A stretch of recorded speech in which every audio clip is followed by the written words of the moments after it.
on to pre-quarterfinals of UKM DO Open 2017. We'd like to congratulate all teams for making it thus far. On GUM, we have IIU and B. On all, we have stuck in traffic. Yay! Motion. On the motion, this House believes that a publicly funded university should reduce enrollment for programs that have statistically lower employment outcomes. We invite PM to start today's debate. Yeah.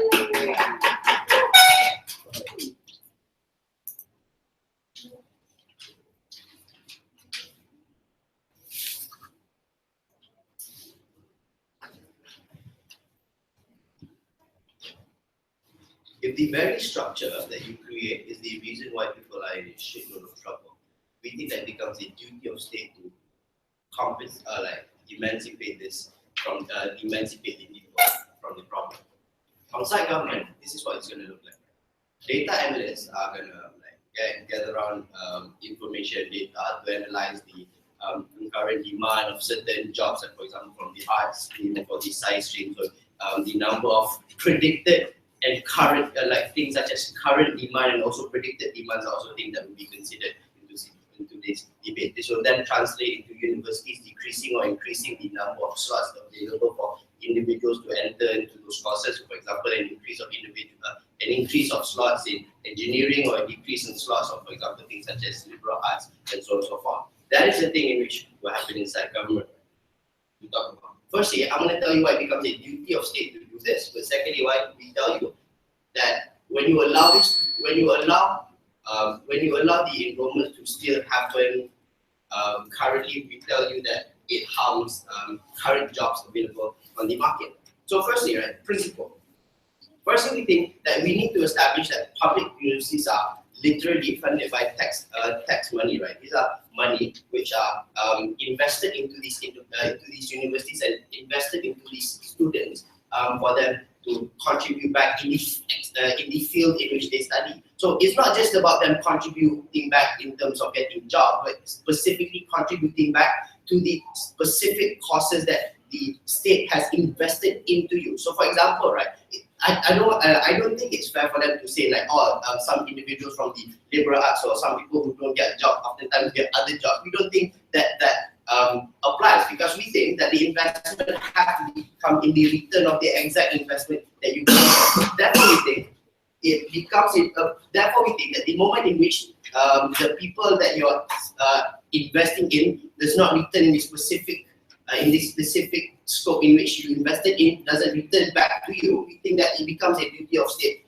It becomes a duty for you to reduce the number of people available. But the second thing is, right, who actually goes into these public universities and why we think that state has a duty to do so. Firstly, right, we often think that individuals from the poor and middle class oftentimes come in, right, because we think that those from the privileged area, like from the privileged class, are less inclined to enter public universities and oftentimes just like go to private universities because they can afford to, right, because of the differences in like levels of quality and so on and so forth.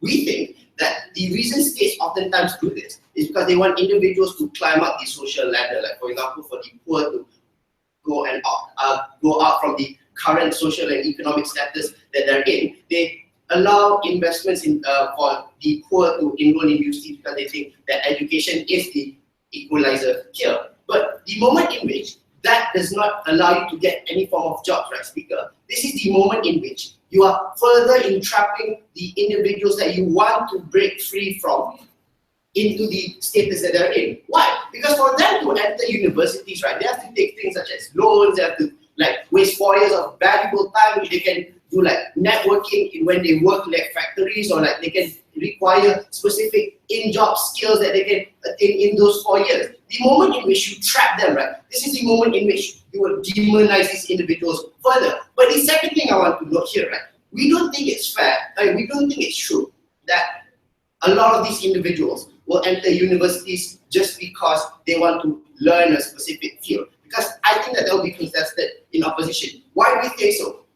Because for the poor and the middle class, they just can't afford to do so, right, speaker? This is a privileged thing in which individuals of the privileged class can only do. So we think that this is important because the individuals who are at risk and the individuals who are at the most vulnerable situation here are individuals who literally need these degrees and need this job to further and to open up to come out of the current status that they're in. We don't think that they're in a privileged position to just want to learn arts or learn engineering just because they like the subject, right? Third principle, we think that there is an asymmetry of information here. Because states open up education and open up universities in promoting that promoting that the moment in which you enter this will give you jobs, will allow you to climb up the ladder and so on and so forth. Right? But the moment in which state has this information that there is a disparity amongst the availability of jobs that you can enter and the current courses that you're taking, this is the moment in which state is hiding you from the truth. We think that it becomes a duty of state to reflect on this into their policies, because the moment in which they don't, this is when you further demonize them and entrenching them in the situation that they're in, right? No, your eyes. So, it's quite clear to the public that these fields aren't getting jobs. They don't see many opportunities for example, they will ask people to get jobs, right? If they know that they aren't getting jobs and they're still joining these jobs, it means clearly that they're not stupid and they're joining it for other reasons than to get employment. No, Speaker, this is why the asymmetry of information argument is important. Because when states open up, it's not just like people enter because they believe in it. It's because the perception that is created and over time is that overwhelming that there is some form of coercion for them to enter. Because of this overwhelming narrative that the moment in which you get a degree, you can secure a future and you can secure a job, is the narrative that overwhelms individuals who are in the lower middle class, knowing that the position they're in, that is the most viable option that they think is they think would be better for them. No, we don't think, and we don't accept that premise. But the last thing, right? Why do we think that still allowing individuals to enter courses but having a deficit of or a scarcity of the available jobs is bad? It's because you have people who are already in the current job market. What does it look like? The moment in which you create a surplus of supply of individuals with that same degree, right? This means that the value of individuals who are currently working becomes less. This means that wages become lower, you are not seen as that important, and you are seen as replaceable commodities. Because you can easily be replaced with another person who is because of that supply of market, right? Because there's the surplus of that supply. This is harmful because oftentimes the individuals who are most likely are going to be replaced are individuals of the poor and middle class. Oftentimes, the individuals with the wages are going to be lower are also from the poor and middle class. We think that at the end of the day, it becomes a duty of state to protect them.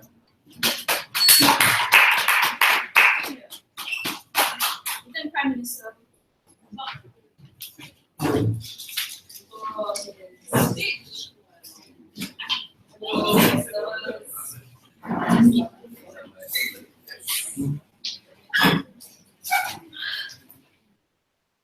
Next, you invite Leader of Opposition.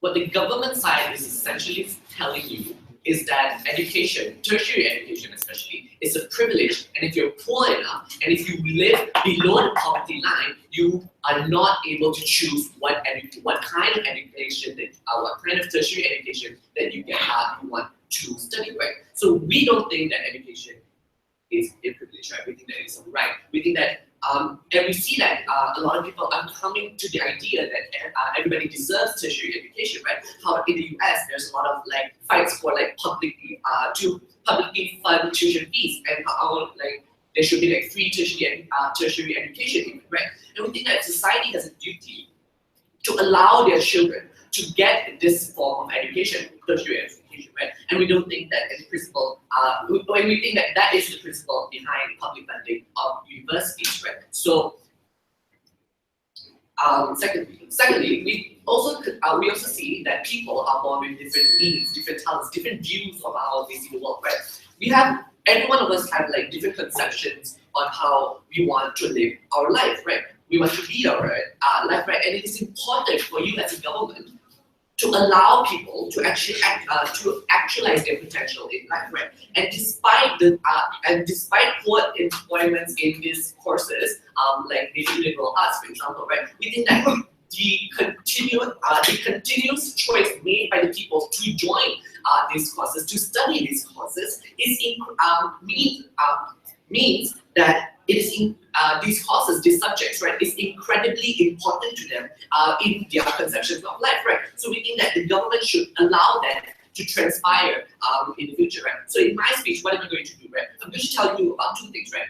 What is the benefit of like these courses, and also what is the effect of their policy, right? But one rebuttal on that is a bit, right? So the government side tells you that there's going to be a harm in the current job market, but we think that the harm in this particular harm happens worse in their side, right? Because now you create more lawyers, more engineers, and now engineers in the current market will be replaced with newer engineers, with like new students who just graduated as engineering. No, sit down. We think that harm is not actually it's not exclusive to our world, right? So in their world, it happens far worse because more people will get more people from the mainstream careers will get replaced, right? So first point, right? How this what are the benefits of these courses, right? So we think so liberal arts, right? Like courses like liberal arts and like maybe some pure sciences, right? We think that it provides a different perspective that a perspective that differs from like courses like engineering or architecture, right? And like these are the courses that provides you like a narrative from the perspective, from a philosophical perspective, from a sociological perspective, right? And these are important because it contributes to the societal discourse that will happen in the society, right? So like it makes people in the society more informed, right? So let's look at an example, right? An example with like in a society that is full of engineers, right? And full of engineers, right? So like in that society, law still needs to exist, right? They still need a reason why that law still needs to exist, right? And this is where philosophy comes in, right? This is where sociology comes in. This is where psychology comes in, right? So these courses are essential for you to provide that perspective on why these things need to happen, right? A perspective that is different from the views that these engineers have, right? So we think that these courses lead to a more informed discourse among society. Yes. Could you tell me how that can happen in your side? You can so like in your side, right? You produce more. You produce less and less of this liberal artists, students of liberal. Okay, let's say philosophy, right? So you produce less and less students of philosophy, right? So in a society, there's probably going to be like one or two students with philosophies, right? So which means that their voice is probably going to be drowned out by your majority engineers, your majority engineers, right? So in your world, right, that perspective exists, but it's not being.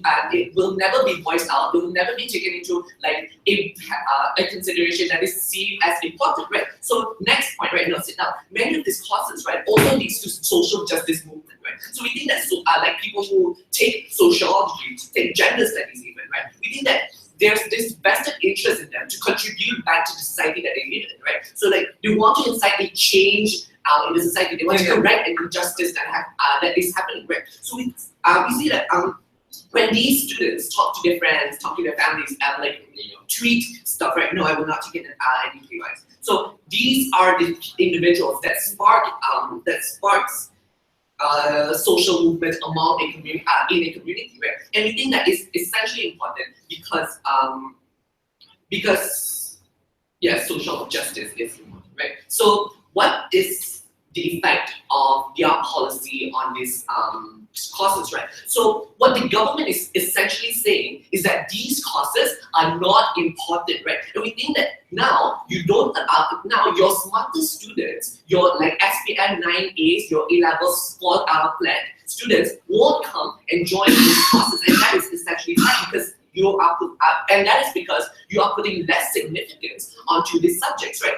And we'll see that in status quo that there's already a pre-existing stigma around these subjects. Like when I, a science student, decided to take English literature, all my family members was like asking, "Are you sure you don't want to be a doctor? Are you sure you want to take this course because like you might not get a job?" That is the pre-existing stigma around these courses, right? And what they're essentially doing is that they're worsening that stigma. They're actively telling people that, hey, these courses don't have any values in the society, and you should take probably medical sciences or engineering. Those jobs are the ones that can contribute to the society. You're essentially telling people who have this concept,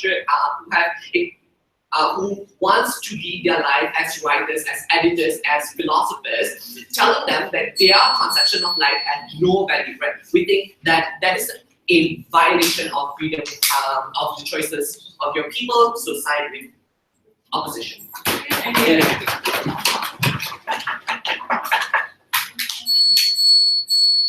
Thank you, of opposition. Next, we invite the PT.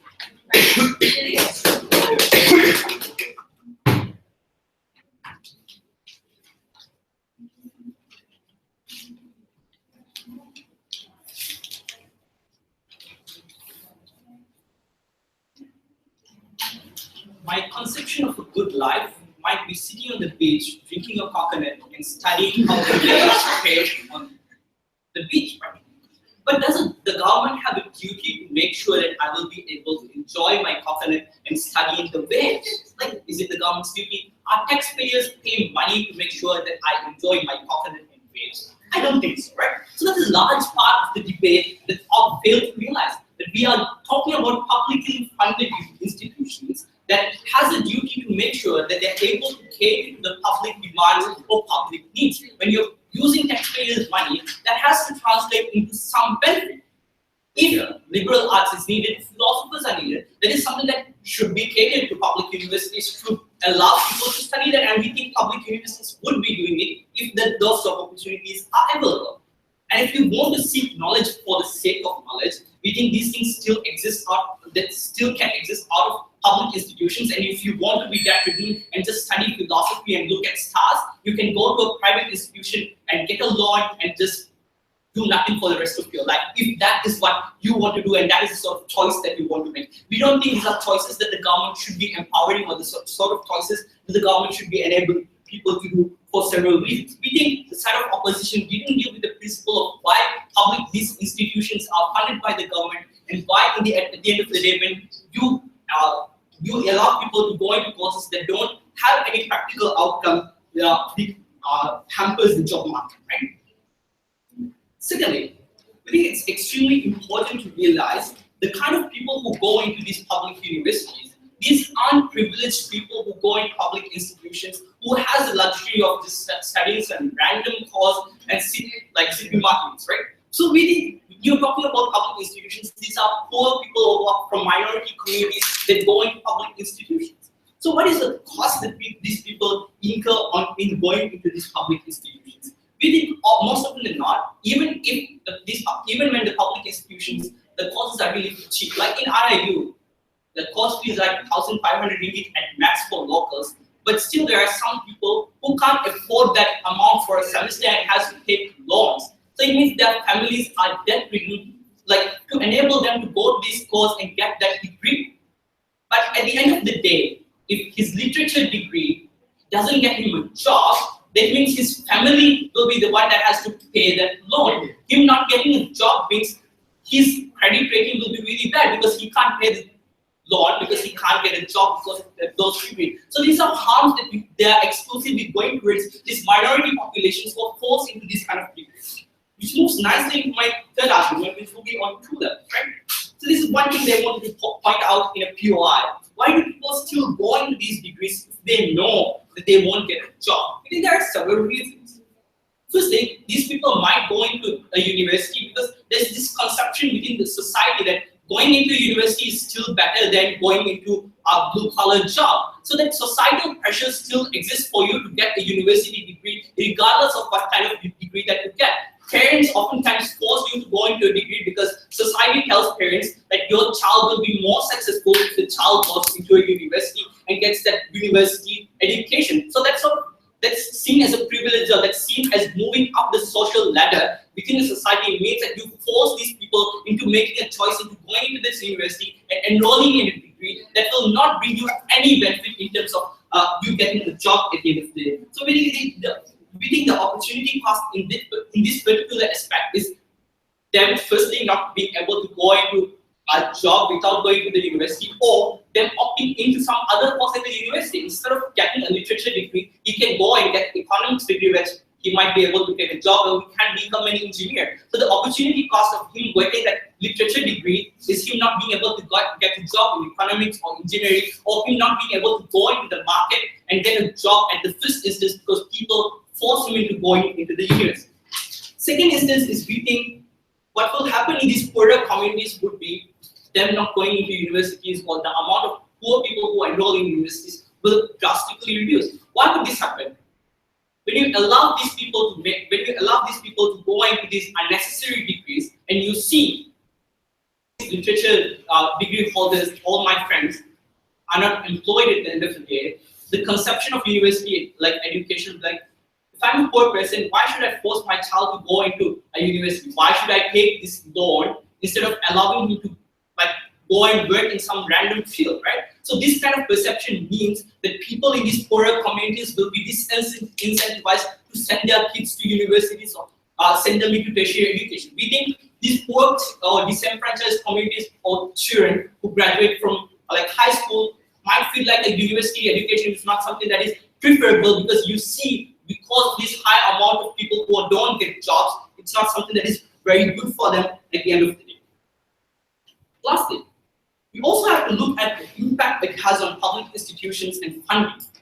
We think the point in time which the objectives of these public institutions are not materialized, there will be so many people who go against public institutions. The way of people who go against public institutions and say, look, what's the point of funding these public institutions if the amount of people who get employed from these institutions are so low? So there might be people who will be asking to reduce the funding of public institutions. There might be people who will pressure the government, like the current Education Secretary of US, who will be like, maybe we should go for more privatization of universities. Maybe we shouldn't give these opportunities, or we shouldn't be subsidizing these courses. Instead, maybe we can force everyone to take a loan. What does this mean? This means that at the end of the day, you are disenfranchising the most poor communities or the most poor people, because they won't be able to go to college now because they can't afford to go into these things. Because the impact this has on public institutions means that the amount of funding that goes into public institutions decrease. So what have we told you in today's debate? We've told you that getting some random education or some random field is not a privilege that these poor people have. It oftentimes comes at the cost of their families or themselves being privileged. It comes at the cost of them getting another job or getting another degree that would help them climb the social ladder. Also told you the impact that it would have on the job market. Also told you that the impact it would have on funding towards public institutions, and the way that people view education from poorer communities, where they're less likely to send these people into these degrees. For all these reasons, I think probably.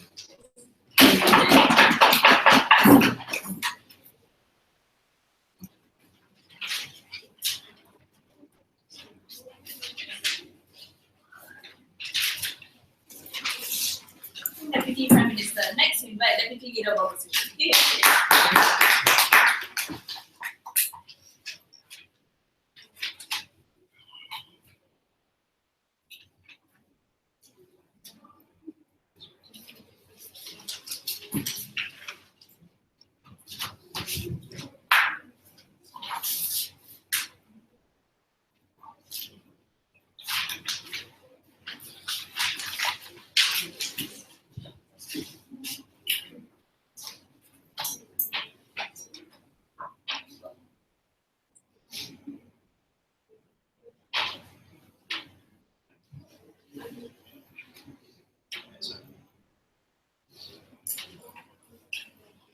Speaker, it was highly disingenuous for the previous speaker to say that what we are talking about is people's rights to go to the beach and have coconut, Madam Speaker.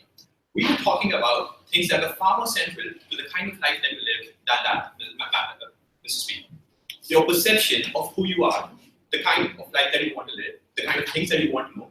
Maybe you don't want to go to engineering. Maybe you don't want to spend your life in a 9-to-5 job. Maybe you just want to talk about smarter things. You just want to feel smarter and know about those issues that you care about, Madam Speaker, to talk about philosophy and those kinds of things. We think that is far more central to the kind of life that you have, and we think those are things that the government ought to prioritize. Maybe not coconut, but this is far more central to that. And they said that, well, if it is so important to you, we can just go to the private school and seek out those jobs there. But realistically, Madam Speaker, we all know that they can't, because private education in the United States is highly expensive, as that side concedes, Madam Speaker. That side does knock out, realistically, a lot of people from being able to seek maybe liberal arts and philosophies and these kinds of courses. That's something that they have to concede, Mr. Speaker. A few rebuttals to the last speaker, then rebuttals in general. Now I'm going to move on to my substantives. The last thing that he said was that now the public won't fund these universities, right? That assumes, first of all, that the public only cares about material benefits to itself. We haven't heard any analysis of that, Madam Speaker. And that side says that the rich people, right, the people who are presumably the more powerful voters in this context, they are the people who care about liberal arts, and more people don't. If these people do care about liberal arts, they won't be so upset by the prospect of people not being able to seek jobs. They would be saying that even if they don't seek jobs, we think liberal arts is a good thing. That's something that we want to stay. So we don't think that the public funding of the universities would stop significantly. Recognize it out. All arguments, Madam Speaker, relating to people being trapped, etc., and those kinds of things, are contingent on there being an actual trap, there being a coercion, literally. If it is true, Madam Speaker, that a poor person is sacrificing his family, but it is a choice that he's making, we ought to support that choice, right? So what I'm going to attack is the contention that this is, in fact, a coerced choice. First of all, they say that societal pressure exists. Society just forces you to take a job, irrespective of what kind of job that is. That is nonsense, Mr. Speaker. We've seen in the United States that when poor people don't see any material benefits to themselves, they're very intelligent to make that kind of decisions. That's why you see, for example, massive rates of people dropping out of schools in the United States, right? People see that there is no immediate benefit at the point where you finish your schooling in terms of you getting a job, and they are quite happy to drop out in those instances, right? That means that if they value those things, they are able to make that choice, because those things are reasonably transparent.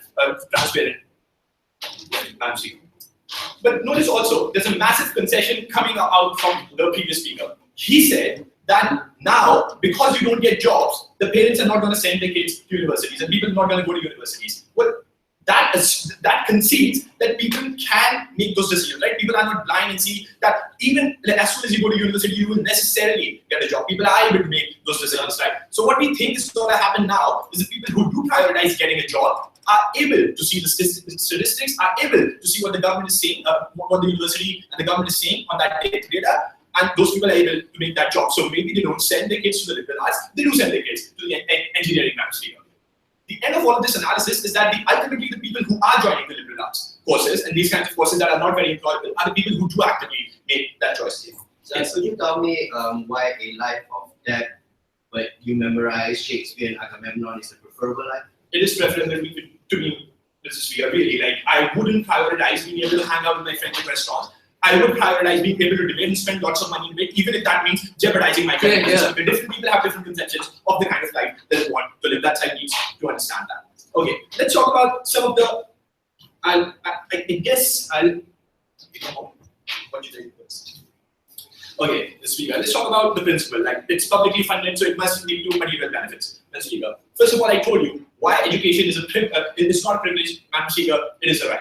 We told you that's why there's a movement in the United States to massively subsidize public education to allow people to seek out the lives that they want to live, Mr. Speaker. And the reason why that right exists is because it is so important to the individuals, right? It's not a right that just exists in theory. It's something that's massively important to individuals. Food and water is also important to individuals, but this also is. You don't want them to just be zombies who are living their lives without any happiness in their life.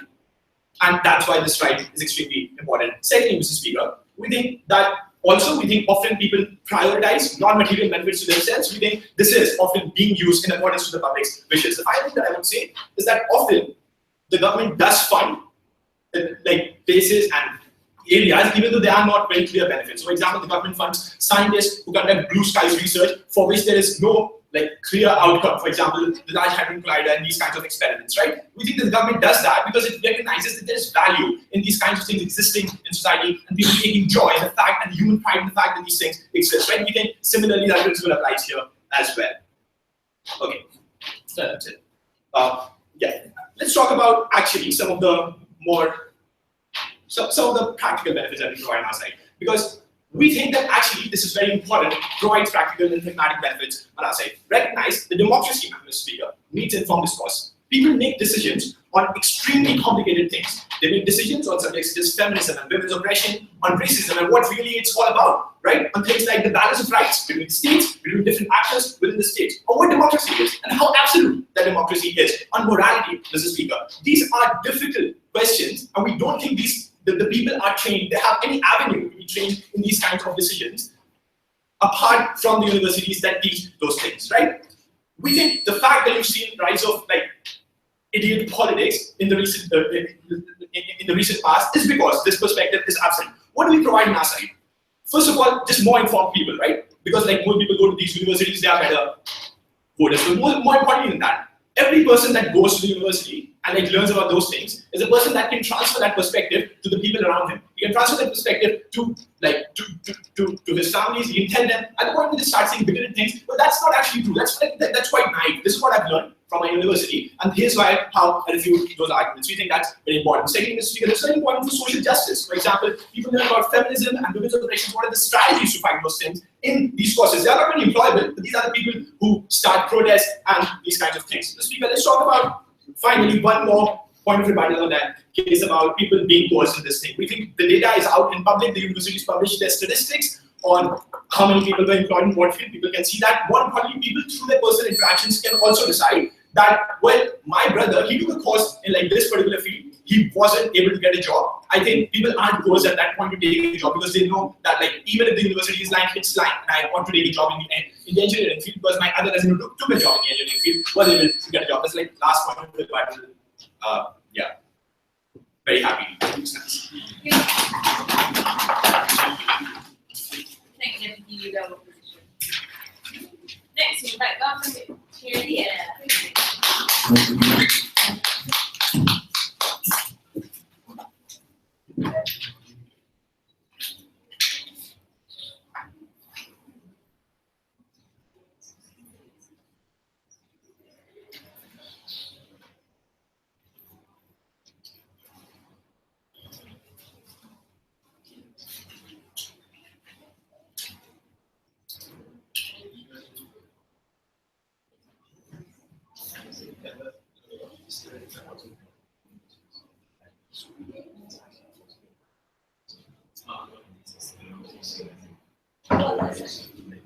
There's no switch. Yeah, it's a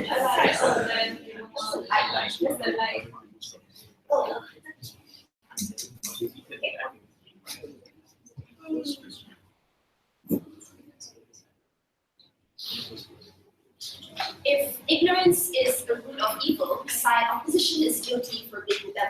We think it's very privileged for them to say that these people, which we've analyzed to are usually middle class people, or people from the lower income that join university, they don't necessarily know that, at the end of her course or his course after 4 years, he or she may not get employed. We don't think that's an analysis. We think that's a privileged opinion, and she thinks as to like why people believe joining university means they can at the end of the day get some form of job. It's because universities are portrayed that way. They see people around them, people who got successful, people who come out with a magazine that says, oh, I'm successful because I went to this university and did this course. We don't think that not everyone has this. We don't think everyone in today's debate has the ability to decide like whether I join this thing because it's ultimately my choice, not because I expect something at the end of the day. Two things are basically due to today's debate. Right. First thing on the idea of quality of life, does it really make me happy? Am I really here for like education, philosophical thinking? And I'll prove to you why that's not true and why government actually has a ability to do things that are more material, give more practical benefits at the end of the day. And secondly, I'll deal with this stigma and significance idea of those courses. But keep in mind, the priority of this debate is that particular individual that joins that university, not the stigma that surrounds the field and those courses, because those things are very secondary and people are going to be affected most. But before that, a couple of rebuttals, right? He said that people need to go to university in order to know that they are being oppressed, to understand all these values. We don't think that's like exclusive to their side. We think if you feel the effect of oppression, you know something is wrong, and you are able to fight those things, right? You just have to be a woman to know that you're being discriminated in that circumstances.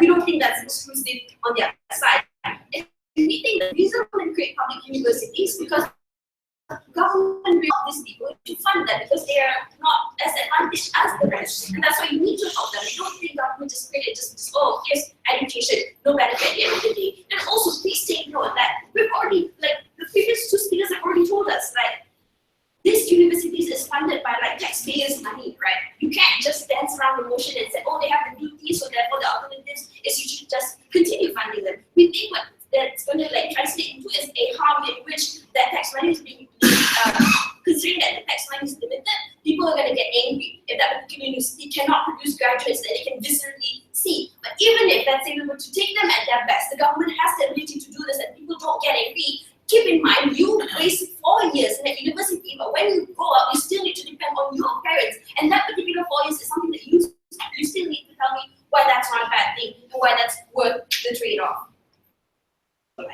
We don't think people join university just because they want to feel smarter or because they want to engage in the idea of philosophy. We think even if that exists, it exists in a very small number. We think majority of people go to universities usually go because they want to get a job. Reasons why this is true is number one, because more often than not, these people already have a responsibility that they need to take at the end of the day because their parents don't come from someone who's rich and who's privileged, or even worse, they already have that responsibility to take to like deal with that, especially the ones who are poor, the one that had to like take jobs while also going to universities because their family depended on them. Or these are also the kind of people who are raised to be ready to build their life later on because their parents are not the kind of parents who can afford to always sustain them. So we don't think it's true that you want to say, oh, university should exist because some people just want to focus on quality of life. We think that's like very marginal and we're okay with that trade-off. Instead, we think the public university should exist because you need to make sure you are able to help these people, and that's why you should be required to reduce the number of people you take in certain programs when you realize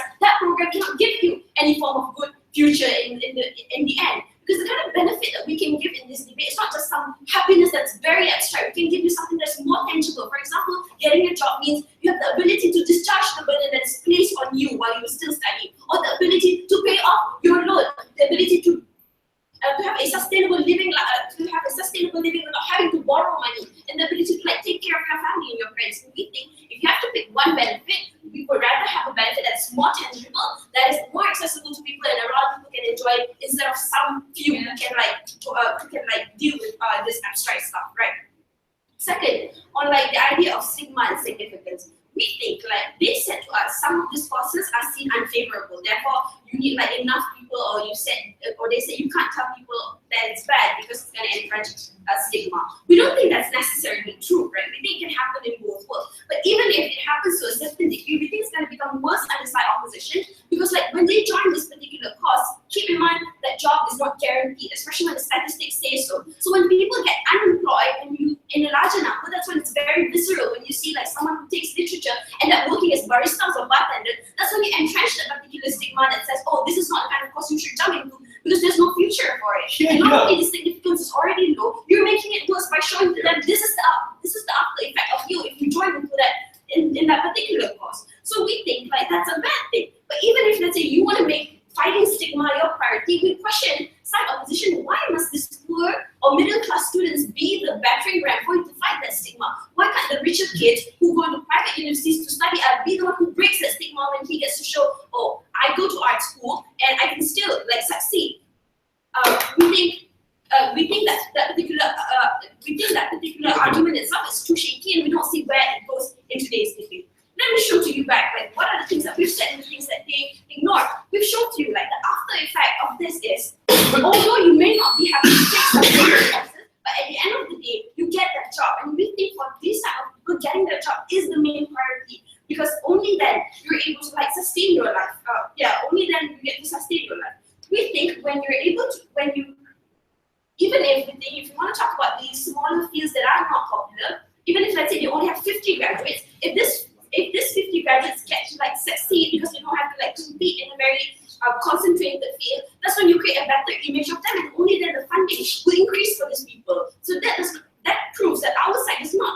cater to like the bigger group and the bigger area of career. But we also, at the end of the day, can create some form of benefit for the fields that you wanted to protect in today's degree. So we've shown to you that we help the individuals better on our side, because keep in mind that they ignore this particular person. They never take into account what happens if that people don't get a job. Their best response so far is, oh, at least they feel smarter. But like, what's the point of feeling smarter if you can't afford food? So we think at the end of the day, what matters in today's debate is your ability to get that job, to feel better about yourself, to get tangible benefits. And it's a good thing that while doing that, our courses can also survive and we're able to create a better role model or a better digital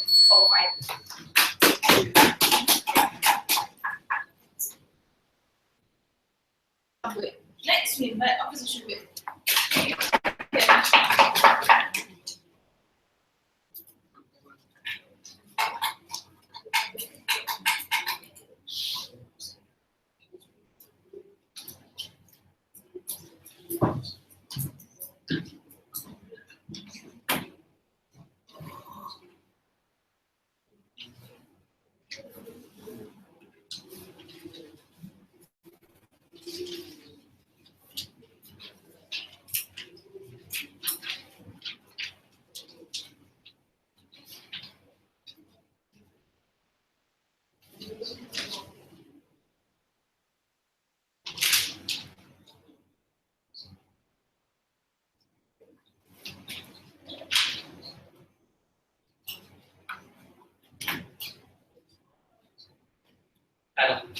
So the first step I want to go through is, so which side actually produces the duty. We agree outside opposition that it is indeed the duty of the state to emancipate inequality. And we say much better on our side, when these poor people who are structurally at disadvantage from the start, that the state indeed has this duty to correct this, that these courses, these liberal arts courses, which are the benefits of the which are available only to the rich, that the state education, we consider that education is a right to these poor people for them to be able to access the same set of opportunities which the structural disadvantages that the state has caused, as government considered that the state has the duty to correct these structural disadvantages.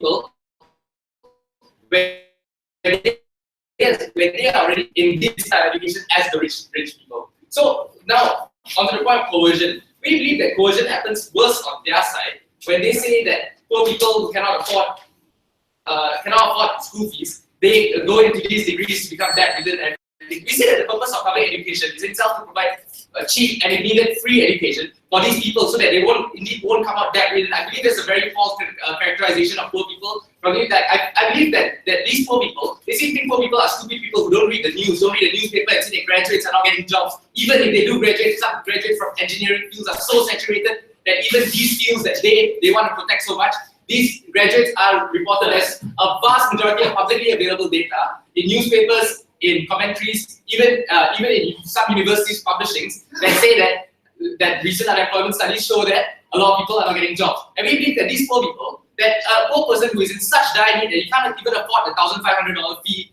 per year, he's not going to say, I want to go study English literature. Instead, what he's going to do is go into the very blue-collar jobs that you talked about in the first place. Because the immediate need for them, right, is what are they going to do? They're going to look at their situation, and if their situation is indeed that bad, what is going to go on? They're going to go and they're going to see how they interact with their personal interactions, like the people around them. That these people, my elder brother and sister, because people do tend to come from big families, right? Like I guess, yeah. So like if they see their elder brother goes to university, yet he's not able to get a job, this sends a signal to the younger brother, and he is able to make a very informed decision in status quo as current, because you have already seen the past experience.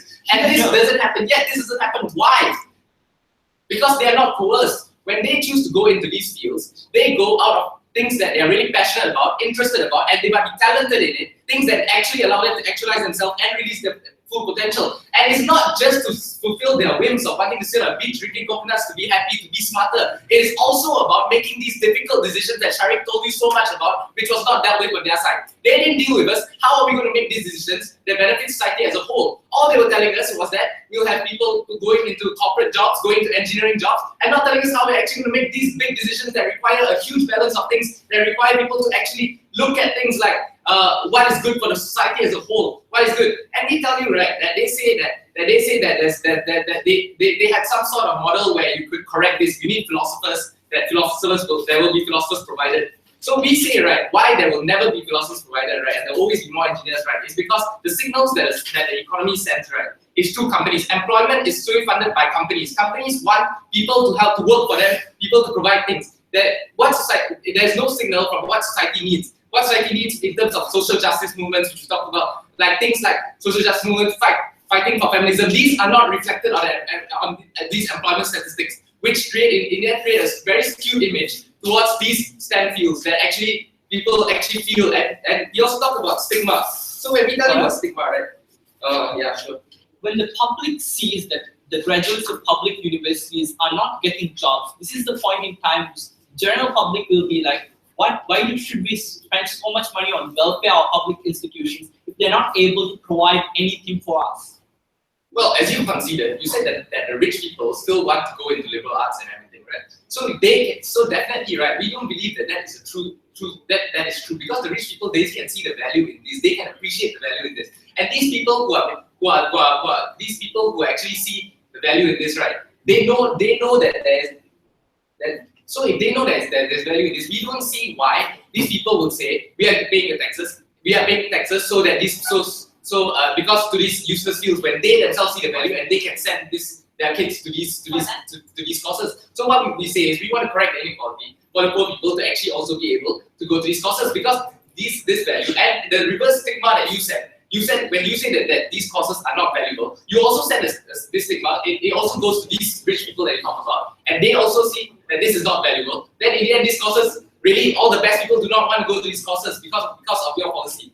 Now you say that richer kids. Why don't we use richer kids as a battering ram to test these policies out? And you say that richer kids will go in and then they will not be able to get jobs. We say it's very not untrue because of the wealth of connections rich kids have. These structures that they already have, right? You could be if you're a rich kid, you go into these courses.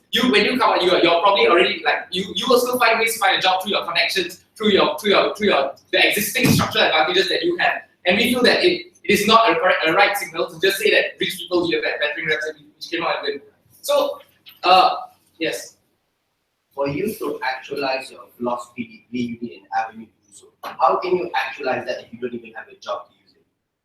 So what we say is that these jobs, while they may be less, these people, the very best in these fields, will definitely still get jobs. We have seen even in banking jobs, right? Banking jobs who hire excellent philosophers because of the different perspective they provide. We have seen numerous corporate jobs that have huge employment opportunities actually hire people from the social sciences, from the liberal arts. There was a period of time where the liberal arts was where Goldman Sachs used to hire from the majority of the liberal arts, because these companies see the value in being able to make all-rounded decisions, in being able to make decisions which are holistic, as compared to the perspective which a very technical person which only very technical people can provide. And we have told you why it's so important that we are able to benefit society as a whole, not to reduce the inequality, to allow these people to actualize themselves, and to allow these kind of decisions to be made, as well as to create things like social justice, better awareness for certain causes. And we feel that these minorities will benefit from this as a result, because when you have people who actually know, it's not enough to just simply be a female to say that. Like Sai Government said, you're female and you know that you will fight for feminism. It's not enough to simply know that you're female, because you already think that this is the role that you are meant to serve. It's only when you go to a gender studies course, you go to a liberal arts course, where you learn that this is actually not the role. Actually, there are people who are saying this, and this makes a lot of sense. Hence, I should fight for this. Yeah, and I'm very proud of this.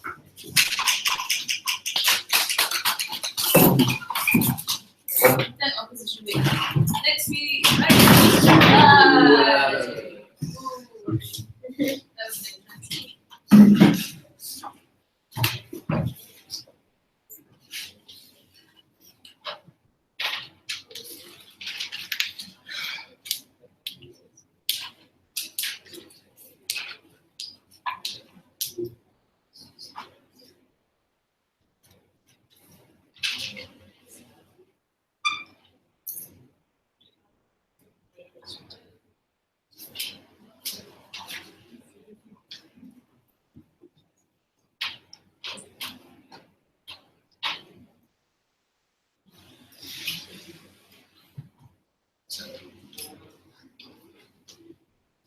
Madam Speaker, none of our benefits were contingent on these people being able to get jobs in philosophy, being able to get jobs in literature departments. My analysis was that just having that idea in society and the ability of that idea to spread through interpersonal interactions, through family, and those sorts of things were very important, Mr. Speaker. That was the analysis that I provided. I also provided the analysis that said that people who take courses on special interest groups such as minorities, feminism, LGBT, etc., those people are able to start protest movements. Those people are able to inform other people around them, Mr. Speaker. They don't need to take a job in like feminism, like corporation, whatever. They just need to be there and spread that idea. That was the benefit that we promised.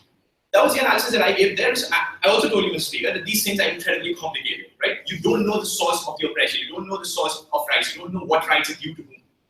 Their response was, no, just because you're a woman, you know that you're oppressed. That flies in the face of the reality that most women are also conservative and actively support policies of Trump, Mr. Speaker. We said that this view was important not just for those women, but also for privileged groups. That was the benefit that we provided, Mr. Speaker.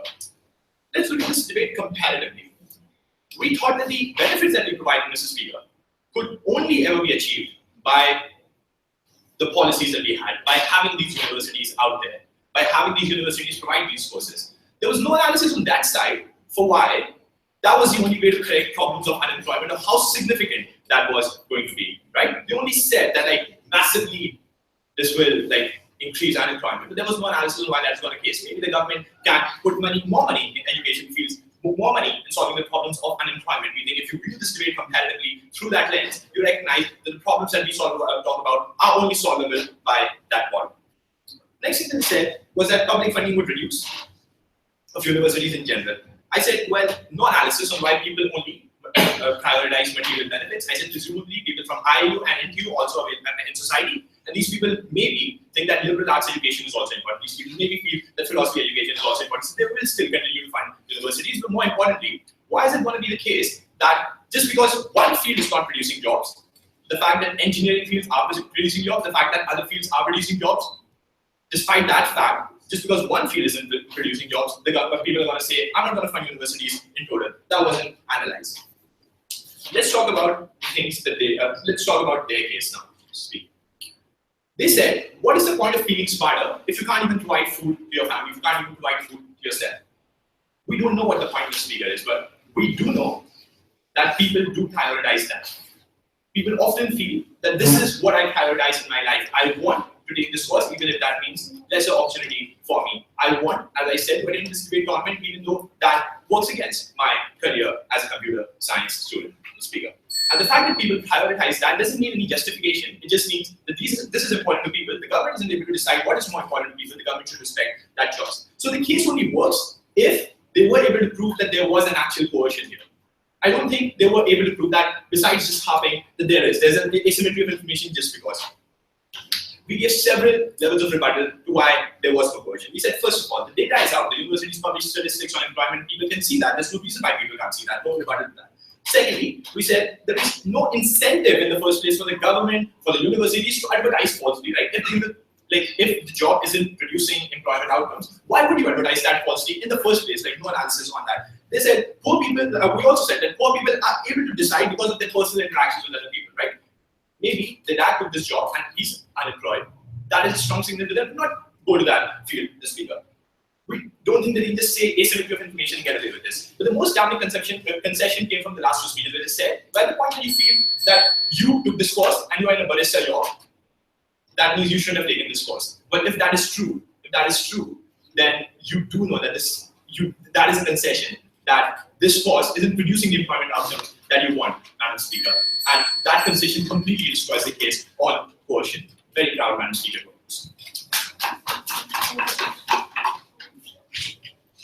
Then opposition replies. Please debate will close to call upon government reply. Here.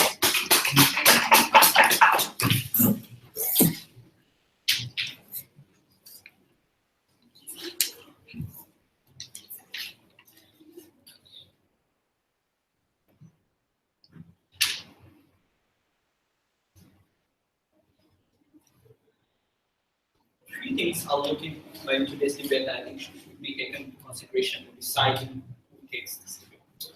Firstly, let's look at this idea about liberal arts and the value of these things, which I don't know why it became such a huge issue in today's debate.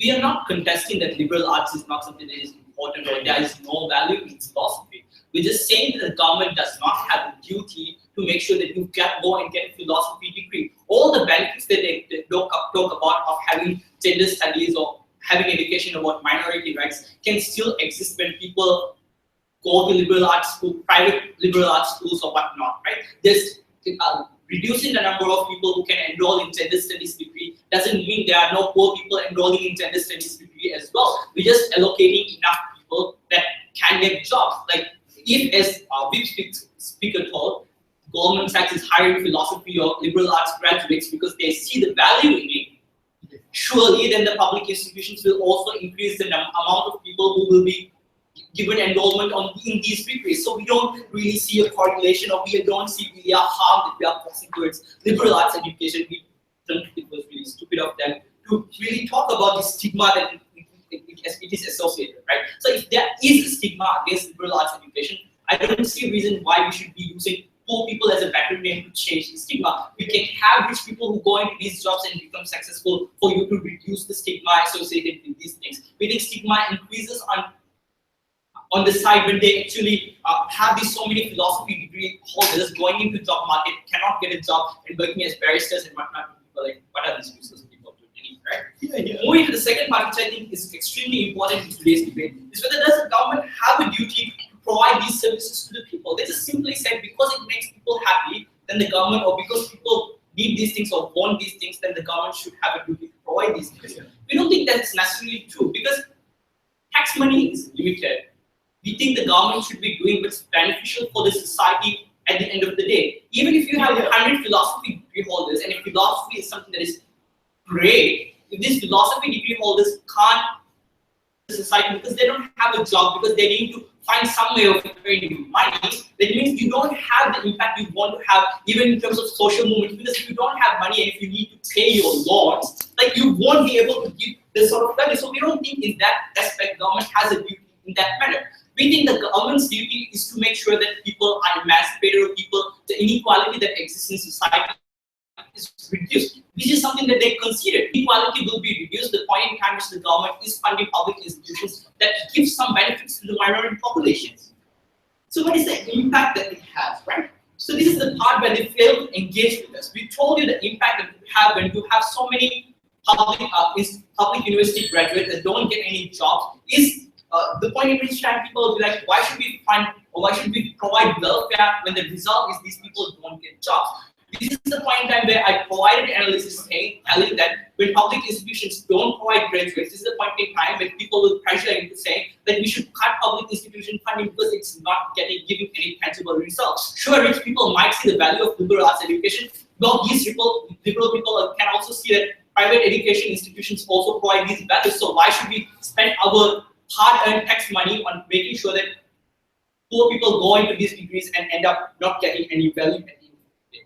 Lastly, we talk about the individual impact and the coerced choice these people make, because we told you that when you talk about how important these degrees of getting a university education is, these people oftentimes go and get these degrees regardless, even if they see the statistics, right? So we think that point in time which they go and get these degrees, because of the coercion that exists in society, it is a harmful choice, because even if they're smart, they can't access anything because they need to pay the loan or they need to find a way to earn a living. So we don't think these poor people will be able to be happy or be able to live a really happy life. And the analysis coming from Salini was that even if analysis where these people become baristas or whatnot, that means in the impact of this is that some people don't decide not to go to university. So this is also bad for poor people in both scenarios. For all these reasons, I think we probably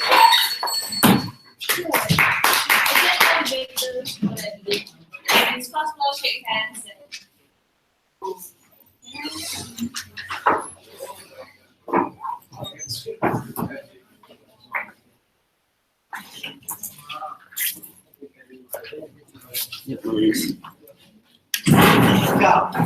What? Pakai cake ke apa? Kita boleh